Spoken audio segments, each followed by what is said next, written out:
Teka-teki prahara rumah tangga antara artis Kalina Oktarani dengan Vicky Prasetyo akhirnya terjawab sudah.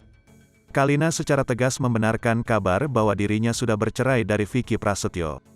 Hal itu disampaikan dalam video yang diunggah di kanal YouTube Melanie Ricardo, Rabu, tanggal 12 Januari tahun 2022. "Iya, gue udah cerai," ucap Kalina Oktarani. Selain pengakuan itu, Kalina juga membeberkan telah pisah ranjang. Kalina Oktarani mengaku sudah meninggalkan rumah Vicky Prasetyo sejak tanggal 22 Desember tahun 2021. "Sejak tanggal 22 Desember gue udah keluar dari rumah beliau, Vicky," kata Kalina.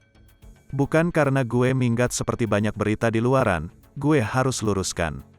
Tapi lebih karena memang udah seharusnya gue pisah," sambungnya.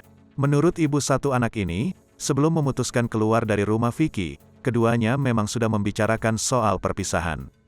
Apalagi, selama ini Kalina mengaku dirinya selalu berusaha untuk mempertahankan rumah tangganya dengan Vicky Prasetyo.